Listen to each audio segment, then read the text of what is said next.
ವೀಕ್ಷಕರೇ ನಮಸ್ಕಾರ. ತಮ್ಮ ಪರಿಚಯ ವಾಹಿನಿಗೆ ಸುಸ್ವಾಗತ. ಆತ್ಮೀಯರೇ, ಇಂಗ್ಲಿಷ್ ತಿಂಗಳುಗಳು ಜನವರಿಯಿಂದ ಹೇಗೆ ಪ್ರಾರಂಭವಾಗುತ್ತವೆಯೋ ಹಾಗೆಯೇ ನಮ್ಮ ಹಿಂದೂ ಪಂಚಾಂಗದ ಪ್ರಕಾರ ಮಾಸಗಳು ಪ್ರಾರಂಭವಾಗುವುದೇ ಚೈತ್ರ ಮಾಸದಿಂದ. ಚೈತ್ರ, ವೈಶಾಖ, ಜ್ಯೇಷ್ಠ, ಆಷಾಢ, ಶ್ರಾವಣ, ಭಾದ್ರಪದ, ಆಶ್ವೀಜ, ಕಾರ್ತಿಕ, ಮಾರ್ಗಶಿರ, ಪುಷ್ಯ, ಮಾಘ ಮತ್ತು ಫಾಲ್ಗುಣ ಈ 12 ನಮ್ಮ ಹಿಂದೂ ಮಾಸಗಳು. ಪ್ರತಿ ತಿಂಗಳು ಯಾವ ನಕ್ಷತ್ರದಲ್ಲಿ ಹುಣ್ಣಿಮೆ ಬರುತ್ತದೆಯೋ ಆ ನಕ್ಷತ್ರದ ಹೆಸರಿನಲ್ಲಿ ಆಯಾ ಮಾಸಗಳನ್ನು ಕರೆಯಲಾಗುತ್ತದೆ. ಚೈತ್ರ ಮಾಸದಲ್ಲಿ ಹುಣ್ಣಿಮೆಯ ದಿನ ಚಿತ್ತಾ ನಕ್ಷತ್ರವಿರುತ್ತದೆ. ವೈಶಾಖ ಮಾಸದಲ್ಲಿ ಹುಣ್ಣಿಮೆಯ ದಿನ ವಿಶಾಖ ನಕ್ಷತ್ರವಿರುತ್ತದೆ. ಜ್ಯೇಷ್ಠ ಮಾಸದಲ್ಲಿ ಹುಣ್ಣಿಮೆಯ ದಿನ ಜ್ಯೇಷ್ಠ ನಕ್ಷತ್ರವಿರುತ್ತದೆ. ಇದೇ ರೀತಿ ಶ್ರಾವಣ ಮಾಸದಲ್ಲಿ ಹುಣ್ಣಿಮೆಯ ದಿನ ಶ್ರವಣ ನಕ್ಷತ್ರದಲ್ಲಿ ಬರುವುದರಿಂದ ಈ ಮಾಸಕ್ಕೆ ಶ್ರಾವಣ ಮಾಸ ಎಂದು ಕರೆಯಲಾಗುತ್ತದೆ. ಹಿಂದೂ ಕ್ಯಾಲೆಂಡರ್ನ ಪ್ರಕಾರ ಶ್ರಾವಣ ಮಾಸವು 5ನೆಯ ಮಾಸ. ಹಿಂದೂಗಳಿಗೆ ಶ್ರಾವಣ ಮಾಸ ಅತ್ಯಂತ ಪವಿತ್ರವಾದುದು. ವರ್ಷದಲ್ಲಿ ಬರುವ ಹಲವು ಹಬ್ಬಗಳಲ್ಲಿ ಹೆಚ್ಚಿನ ಹಬ್ಬಗಳು ಈ ಶ್ರಾವಣ ಮಾಸದಲ್ಲಿಯೇ ಬರುತ್ತವೆ. ಹಾಗಾಗಿ ಈ ಮಾಸವನ್ನು ದೈವಿಕ ಮಾಸ ಎಂದೇ ಪರಿಗಣಿಸಲಾಗುತ್ತದೆ. ಚಾಂದ್ರಮಾನ ಪದ್ಧತಿಯ ಪ್ರಕಾರ ಶೂನ್ಯ ಮಾಸ ಎನಿಸಿಕೊಂಡಂತಹ ಆಷಾಢ ಮಾಸವು ಭೀಮನ ಅಮಾವಾಸ್ಯೆಗೆ ಮುಗಿಯುತ್ತದೆ. ಮಾರನೆಯ ದಿನದಿಂದ ಪ್ರಾರಂಭವಾಗುವುದೇ 12 ಮಾಸಗಳಲ್ಲಿ ರಾಜಮಾಸ ಎಂದು ಕರೆಸಿಕೊಳ್ಳುವಂತಹ ಶ್ರಾವಣ ಮಾಸ. ಹೇಗೆ ಋತುಗಳ ರಾಜ ಎಂದು ವಸಂತ ಋತು ಕರೆಸಿಕೊಳ್ಳುತ್ತದೆಯೋ ಹಾಗೆಯೇ ಮಾಸಗಳ ರಾಜ ಶ್ರಾವಣ ಮಾಸ. ಶ್ರಾವಣ ಮಾಸದ ಪ್ರತಿನಿತ್ಯವೂ ಒಂದಲ್ಲ ಒಂದು ವ್ರತ, ಹಬ್ಬ, ಹರಿದಿನಗಳು ಇರುವುದರಿಂದ ಈ ಮಾಸವನ್ನು ರಾಜಮಾಸ ಎಂದು ಹೇಳಲಾಗುತ್ತದೆ. ಶ್ರಾವಣ ಹುಣ್ಣಿಮೆಯ ದಿನ ಶ್ರವಣ ನಕ್ಷತ್ರ ಬರುವುದರಿಂದ ಹಾಗೂ ಶ್ರವಣ ನಕ್ಷತ್ರ ಮಹಾವಿಷ್ಣುವಿನ ಜನ್ಮ ನಕ್ಷತ್ರವಾಗಿರುವುದರಿಂದ ಈ ಮಾಸಕ್ಕೆ ಪಾವಿತ್ರ್ಯತೆ ಬಂತು ಎನ್ನಲಾಗುತ್ತದೆ. ಅಷ್ಟೇ ಅಲ್ಲದೆ ಶುಭ ಕಾರ್ಯಗಳಿಗೂ ಈ ಶ್ರಾವಣ ಮಾಸ ಅತ್ಯಂತ ಪ್ರಾಶಸ್ತ್ಯವಾದದ್ದು. ಹಾಗೆಯೇ ಶ್ರಾವಣ ಮಾಸದಲ್ಲಿ ಏನೇ ಕಾರ್ಯವನ್ನು ಕೈಗೊಂಡರೂ ಅದಕ್ಕೆ ಒಳ್ಳೆಯ ಫಲ ಪ್ರಾಪ್ತವಾಗುತ್ತದೆ. ಶ್ರಾವಣ ಮಾಸದಲ್ಲಿ ಒಂದೇ ರೇಖೆಯಲ್ಲಿ ಬರುವ ಮಂಗಳಕರವಾದಂತಹ 17 ನಕ್ಷತ್ರಗಳು ಉನ್ನತ ಫಲಗಳನ್ನು ನೀಡುತ್ತವೆ ಎಂಬ ಪ್ರತೀತಿ ಇದೆ. ಹಾಗಾಗಿಯೇ ಹಬ್ಬಗಳು ಸೇರಿದಂತೆ ಅನೇಕ ಶುಭ ಕಾರ್ಯಗಳು ಇದೇ ಮಾಸದಲ್ಲಿ ನಡೆಯುತ್ತವೆ. ಈ ವರ್ಷ ಅಂದರೆ 2024ರಲ್ಲಿ ಶ್ರಾವಣ ಮಾಸವು ಆಗಸ್ಟ್ 5ರಂದು ಅಂದರೆ ಸೋಮವಾರದಿಂದ ಪ್ರಾರಂಭವಾಗುತ್ತಲಿದೆ. ಪುಣ್ಯ ಸಂಪಾದನೆಗೆ ಶ್ರಾವಣ ಮಾಸ ತುಂಬ ಉತ್ತಮವಾದಂತಹ ಸಮಯ. ಶ್ರಾವಣ ಮಾಸ ಚಾತುರ್ಮಾಸದ ಮೊದಲನೆಯ ಮಾಸವೂ ಸಹ ಹೌದು. ನಮ್ಮ ಈ ಪ್ರಸ್ತುತ ಸಂಚಿಕೆಯಲ್ಲಿ ಶ್ರಾವಣ ಮಾಸವನ್ನೇಕೆ ಪವಿತ್ರ ಮಾಸ ಎನ್ನಲಾಗುತ್ತದೆ, ಶ್ರಾವಣ ಮಾಸದಲ್ಲಿ ಮಾಡಬಹುದಾದಂತಹ ಕಾರ್ಯಗಳೇನು ಎಂಬಿತ್ಯಾದಿ ಕುತೂಹಲಭರಿತ ಮಾಹಿತಿಗಳನ್ನೆಲ್ಲ ಒಂದೊಂದಾಗಿ ತಿಳಿದುಕೊಳ್ಳುತ್ತಾ ಹೋಗೋಣ. ಶ್ರಾವಣ ಮಾಸದಲ್ಲಿ ಹೆಚ್ಚಾಗಿ ಶಿವಪರಮಾತ್ಮರನ್ನೇಕೆ ಪೂಜಿಸಲಾಗುತ್ತದೆ? ಶ್ರಾವಣ ಮಾಸ ಶಿವದೇವರ ಅಚ್ಚುಮೆಚ್ಚಿನ ಮಾಸ. ಶಿವದೇವರ ಕುರಿತಾದ ಸ್ತೋತ್ರ ಪಠಣ ಮತ್ತು ಧ್ಯಾನವನ್ನು ಶ್ರಾವಣ ಮಾಸದಲ್ಲಿ ಹೆಚ್ಚಾಗಿ ಮಾಡಲಾಗುತ್ತದೆ. ಶ್ರಾವಣ ಮಾಸದಲ್ಲಿ ಶಿವಪರಮಾತ್ಮರನ್ನು ಪೂಜಿಸಿದರೆ ಶಿವದೇವರು ಬಹುಬೇಗನೆ ಪ್ರಸನ್ನರಾಗುತ್ತಾರೆ ಎಂಬುದು ಜನರೆಲ್ಲರ ನಂಬಿಕೆ. ಹಾಗಾಗಿಯೇ ಶ್ರಾವಣ ಮಾಸವನ್ನು ಶಿವನ ಮಾಸ ಎಂದೇ ಪರಿಗಣಿಸಲಾಗುತ್ತದೆ. ಈ ಶ್ರಾವಣ ಮಾಸದ ಪ್ರತಿ ಸೋಮವಾರವೂ ಶ್ರಾವಣ ಸೋಮವಾರವೆಂದೇ ಪ್ರಸಿದ್ಧಿ. ಶ್ರಾವಣ ಮಾಸದ ಸೋಮವಾರಗಳಂದು ಉಪವಾಸವಿದ್ದು ಶಿವದೇವರ ದೇವಾಲಯಗಳಲ್ಲಿ ಪೂಜೆಯನ್ನು ಸಲ್ಲಿಸುವುದರಿಂದ ಮನಸ್ಸಿಗೆ ಶಾಂತಿ ಲಭಿಸಿ ಜೀವನದ ಗುಣಮಟ್ಟ ಹೆಚ್ಚಾಗುತ್ತದೆ ಎಂಬ ನಂಬಿಕೆ ಜನಮಾನಸದಲ್ಲಿದೆ. ಪೌರಾಣಿಕವಾಗಿ ಪಾರ್ವತೀ ದೇವಿಯು ಮಹಾದೇವರನ್ನು ವರಿಸಲು ಉಪವಾಸ ಮಾಡಿದಂತಹ ಮಾಸವೇ ಶ್ರಾವಣ ಮಾಸ. ಅವಿವಾಹಿತ ಹೆಣ್ಣು ಮಕ್ಕಳು ಶ್ರಾವಣ ಸೋಮವಾರಗಳಂದು ಉಪವಾಸವಿದ್ದು ಶಿವದೇವರ ಪೂಜೆಯನ್ನು ಮಾಡುವುದರಿಂದ ಶಿವಪರಮಾತ್ಮರಂತಹ ಉತ್ತಮ ಪತಿಯನ್ನು ಪಡೆದುಕೊಳ್ಳಬಹುದು. ಶ್ರಾವಣ ಮಾಸ ಶಿವದೇವರ ಆರಾಧನೆಗೆ ಏಕೆ ಶ್ರೇಷ್ಠ ಎಂಬುದಕ್ಕೂ ಸಹ ಪೌರಾಣಿಕ ಹಿನ್ನೆಲೆ ಇದೆ. ಸಮುದ್ರ ಮಂಥನದ ಸಂದರ್ಭದಲ್ಲಿ ಅಮೃತಕ್ಕಾಗಿ ದೇವಾನುದೇವತೆಗಳು ಹಾಗೂ ದಾನವರು ಕಾದಾಡುವಾಗ ಅಮೃತಕ್ಕೂ ಮೊದಲು ಬಂದದ್ದೇ ಹಾಲಾಹಲ. ಜಗತ್ತನ್ನೇ ನಾಶಪಡಿಸುವಂತಹ ಶಕ್ತಿ ಇದ್ದಂತಹ ಹಾಲಾಹಲವನ್ನು ಲೋಕ ಕಲ್ಯಾಣಾರ್ಥವಾಗಿ ಶಿವಪರಮಾತ್ಮರು ಸೇವಿಸುತ್ತಾರೆ. ವಿಷವು ಶಿವದೇವರ ದೇಹವನ್ನು ಪ್ರವೇಶಿಸದಂತೆ ಪಾರ್ವತೀ ದೇವಿ ಗಂಟಲನ್ನು ಒತ್ತಿ ಹಿಡಿದ ಕಾರಣ ಹಾಲಾಹಲ ಶಿವದೇವರ ಗಂಟಲಿನಲ್ಲಿಯೇ ಉಳಿದುಕೊಳ್ಳುತ್ತದೆ. ಹೀಗಾಗಿಯೇ ಶಿವದೇವರು ನೀಲಕಂಠರೆನಿಸಿಕೊಳ್ಳುತ್ತಾರೆ. ಜಗತ್ತಿನ ಉಳಿವಿಗಾಗಿ ಶಿವಪರಮಾತ್ಮರು ಹಾಲಾಹಲವನ್ನು ಕುಡಿದದ್ದು ಇದೇ ಶ್ರಾವಣ ಮಾಸದಲ್ಲಂತೆ. ಹಾಗಾಗಿ ಈ ಶ್ರಾವಣ ಮಾಸಕ್ಕೆ ಹೆಚ್ಚಿನದಾದಂತಹ ಶಕ್ತಿ ಇದೆ. ಹಾಲಾಹಲದ ಪರಿಣಾಮವನ್ನು ಕಡಿಮೆ ಮಾಡಲು ಶಿವದೇವರು ಚಂದ್ರನನ್ನು ತಮ್ಮ ತಲೆಯ ಮೇಲೆ ಧರಿಸುತ್ತಾರೆ. ನಂತರ ಎಲ್ಲ ದೇವಾನುದೇವತೆಗಳು ಶಿವದೇವರ ತಲೆಯ ಮೇಲೆ ಗಂಗಾಜಲದಿಂದ ಅಭಿಷೇಕವನ್ನು ಮಾಡುತ್ತಾರೆ. ಇದೇ ಕಾರಣಕ್ಕಾಗಿ ಶಿವದೇವರನ್ನು ತಂಪಾಗಿಸಲು ಶ್ರಾವಣ ಮಾಸದಲ್ಲಿ ಶಿವಪರಮಾತ್ಮರಿಗೆ ಜಲಾಭಿಷೇಕವನ್ನು ಮಾಡಿಸಲಾಗುತ್ತದೆ. ಶ್ರಾವಣ ಮಾಸವನ್ನು ಶಿವಪರಮಾತ್ಮರಿಗೆ ಸಮರ್ಪಿಸುವುದಕ್ಕೆ ಮತ್ತೊಂದು ಕಾರಣವೂ ಸಹ ಇದೆ. ಶ್ರಾವಣ ಮಾಸ ಪ್ರಾರಂಭವಾಗಕ್ಕೂ ಮುನ್ನ, ಅಂದರೆ ಆಷಾಢ ಮಾಸದ ಶುಕ್ಲ ಪಕ್ಷದ ದೇವಶಯನಿ ಏಕಾದಶಿ ಎಂದು ಭಗವಾನ್ ಮಹಾವಿಷ್ಣು ದೇವರು ಯೋಗ ನಿದ್ರೆಗೆ ಜಾರುತ್ತಾರೆ. ಮುಂದಿನ 4 ತಿಂಗಳುಗಳು ಭಗವಾನ್ ಮಹಾವಿಷ್ಣು ದೇವರು ಯೋಗ ನಿದ್ರೆಯಲ್ಲಿರುತ್ತಾರೆ. ಆಗ ತ್ರಿಲೋಕ ಪಾಲನೆಯ ಜವಾಬ್ದಾರಿಯನ್ನು ಶಿವಪರಮಾತ್ಮರು ನೋಡಿಕೊಳ್ಳುತ್ತಾರೆ.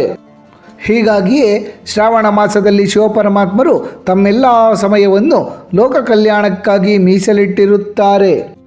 ಜೊತೆಗೆ ಈ ಅವಧಿಯಲ್ಲಿ ಶಿವಪರಮಾತ್ಮರು ಎಲ್ಲ ಭಕ್ತರ ಕಷ್ಟ ಕಾರ್ಪಣ್ಯಗಳನ್ನೆಲ್ಲ ಕೇಳಿಸಿಕೊಳ್ಳುವ ಮೂಲಕ ಎಲ್ಲರ ಸಂಕಷ್ಟಗಳನ್ನು ಪರಿಹಾರ ಮಾಡುತ್ತಾರೆ.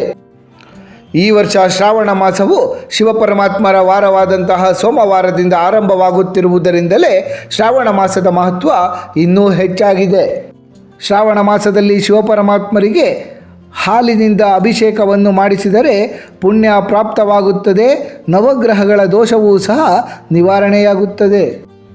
ಶಿವಪರಮಾತ್ಮರಿಗೆ ಸಂಬಂಧಿಸಿದಂತಹ ಕಥೆಯನ್ನು ಕೇಳುವುದು, ಭಜನೆ ಕೀರ್ತನೆಗಳನ್ನು ಮಾಡುವುದು, ಶಿವಪರಮಾತ್ಮರಿಗೆ ಸಂಬಂಧಿಸಿದಂತಹ ಸ್ತೋತ್ರಗಳನ್ನು ಪಠಿಸುವುದು, ಓಂ ನಮಃ ಶಿವಾಯ ಎಂಬ ಶಿವಪಂಚಾಕ್ಷರಿ ಮಂತ್ರವನ್ನು ಪಠಣ ಮಾಡುವುದು ಮುಂತಾದ ರೀತಿ ಶಿವಪರಮಾತ್ಮರನ್ನು ಆರಾಧನೆ ಮಾಡಲಾಗುತ್ತದೆ.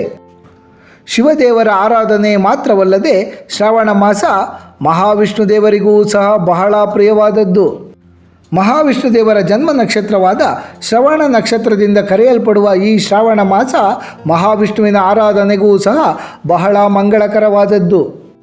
ಹನುಮಾನ್ ಚಾಲೀಸವನ್ನು ರಚನೆ ಮಾಡಿದಂತಹ ತುಳಸಿದಾಸರು ಕೂಡ ಜನಿಸಿದ್ದು ಇದೇ ಶ್ರಾವಣ ಮಾಸದಲ್ಲಿ. ಶ್ರಾವಣ ಮಾಸದ 2ನೆಯ ಶುಕ್ರವಾರ ಮಹಾಲಕ್ಷ್ಮೀ ದೇವಿಯ ಜನನವಾಯಿತಂತೆ.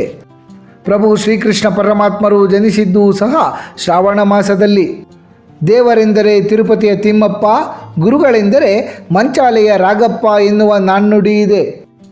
ಶ್ರೀ ಗುರು ರಾಘವೇಂದ್ರ ಸ್ವಾಮಿಗಳ ವಿಶೇಷ ಪೂಜಾ ಆರಾಧನೆಗಳನ್ನು ಆಚರಿಸುವುದೂ ಸಹ ಇದೇ ಶ್ರಾವಣ ಮಾಸದಲ್ಲಿ.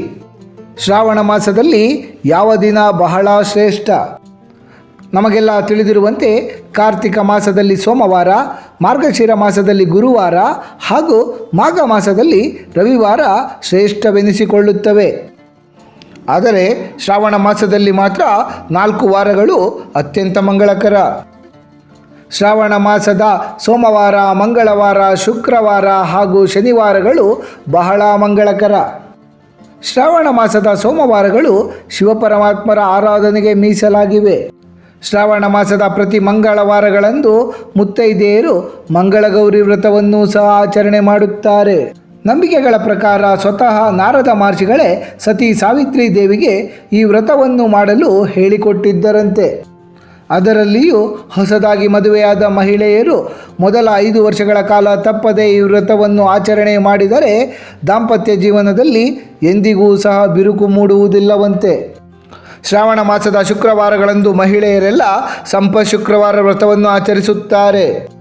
ವಿವಾಹಿತ ಮಹಿಳೆಯರು ಶುಕ್ರವಾರ ವ್ರತವನ್ನು ಆಚರಣೆ ಮಾಡುವುದರಿಂದ ಪತಿಯ ಆರೋಗ್ಯ ಉತ್ತಮವಾಗುತ್ತದೆ ಹಾಗೂ ಪತಿಯ ಆಯಸ್ಸು ಕೂಡ ವೃದ್ಧಿಯಾಗುತ್ತದೆ. ಅಲ್ಲದೆ ಮನೆಯಲ್ಲಿ ಸಿರಿ ಸಂಪತ್ತು ಸಹ ಹೆಚ್ಚಾಗುತ್ತದೆ. ಶ್ರಾವಣ ಮಾಸದ ಶನಿವಾರಗಳಂದು ಮಹಾಲಕ್ಷ್ಮೀ ದೇವಿ, ಶ್ರೀ ವೆಂಕಟೇಶ್ವರ ಸ್ವಾಮಿ ಮತ್ತು ಶನೀಶ್ವರರ ಪೂಜೆ ಬಹಳ ಮಹತ್ವವನ್ನು ಪಡೆದುಕೊಂಡಿದೆ. ಶ್ರಾವಣ ಮಾಸದಲ್ಲಿ ಬರುವಂತಹ ಪ್ರಮುಖವಾದ ಹಬ್ಬಗಳು: ನಾಗರ ಪಂಚಮಿ. ಶ್ರಾವಣ ಮಾಸ ಆರಂಭವಾದ ನಂತರ ಮೊದಲು ಬರುವಂತಹ ಹಬ್ಬವೇ ನಾಗರ ಪಂಚಮಿ. ಶ್ರಾವಣ ಮಾಸದ ಶುಕ್ಲ ಪಕ್ಷದ 5ನೆಯ ದಿನ ಅಂದರೆ ಪಂಚಮಿಯಂದು ನಾಗರ ಪಂಚಮಿ ಹಬ್ಬವನ್ನು ಆಚರಣೆ ಮಾಡಲಾಗುತ್ತದೆ. ನಾಗರ ಪಂಚಮಿ ಹಿಂದೂಗಳಾದ ನಮ್ಮ ಪಾಲಿಗೆ ಅತಿ ಮುಖ್ಯವಾದಂತಹ ಹಬ್ಬ. ಈ ದಿನ ನಾಗರ ಕಲ್ಲಿಗೆ ಹಾಲನ್ನೆರೆದು ನಾಗದೇವರನ್ನು ಪೂಜಿಸುವ ಸಂಪ್ರದಾಯವಿದೆ. ಆಸ್ತಿಕರಿಂದ ಜನಮೇಜಯ ಮಹಾರಾಜ ಮಾಡುತ್ತಿದ್ದಂತಹ ಸರ್ಪಸತ್ರ ಯಾಗ ನಿಂತದ್ದು ಇದೇ ನಾಗರ ಪಂಚಮಿಯ ದಿನದಂದು. ಇದು ನಾಗ ಸಂತತಿಯ ಉಳಿವಿಗೆ ಕಾರಣವಾಯಿತು. ಈ ವರ್ಷ ಆಗಸ್ಟ್ 9ಕ್ಕೆ ನಾಗರ ಪಂಚಮಿ ಹಬ್ಬ ಬಂದಿದೆ. ವರಮಹಾಲಕ್ಷ್ಮೀ ವ್ರತ ಶ್ರಾವಣ ಮಾಸದ 2ನೆಯ ಶುಕ್ರವಾರದಂದು ವರಮಹಾಲಕ್ಷ್ಮಿ ವ್ರತಾಚರಣೆಯನ್ನು ಮಾಡಲಾಗುತ್ತದೆ. ಈ ವ್ರತವು ಶಿವದೇವರಿಂದ ಪಾರ್ವತೀ ದೇವಿಗೆ ಬೋಧಿಸಲ್ಪಟ್ಟಿದೆ. ಈ ವ್ರತಾಚರಣೆಯಲ್ಲಿ ನಾರಾಯಣ ಸಮೇತ ಮಹಾಲಕ್ಷ್ಮೀ ದೇವಿಗೆ ಪೂಜೆಯನ್ನು ಸಲ್ಲಿಸಲಾಗುತ್ತದೆ.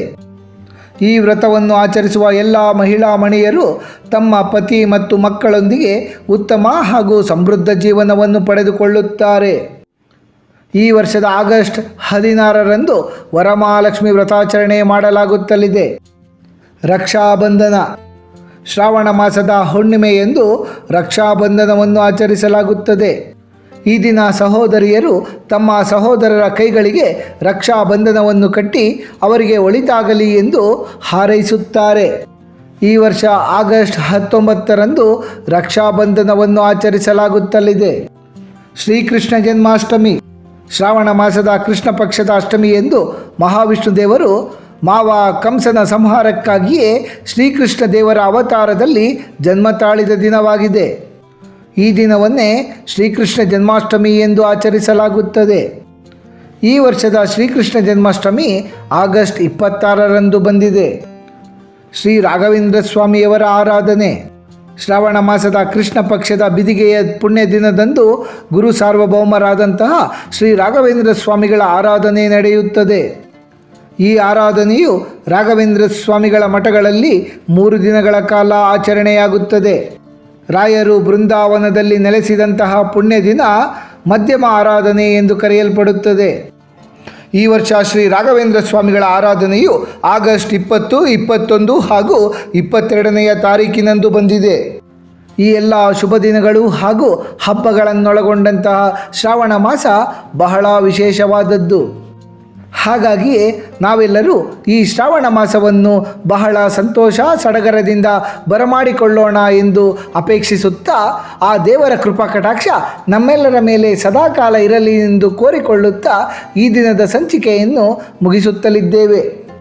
ವೀಕ್ಷಕರೇ, ನಿಮಗೆ ಈ ವಿಡಿಯೋ ಇಷ್ಟವಾಗಿದ್ದಲ್ಲಿ ಲೈಕ್ ಮಾಡಿ, ಶೇರ್ ಮಾಡಿ ಮತ್ತು ಸಬ್ಸ್ಕ್ರೈಬ್ ಮಾಡಿ ಹಾಗೂ ಬೆಲ್ ಬಟನ್ ಒತ್ತುವುದನ್ನು ಮರೆಯಬೇಡಿ.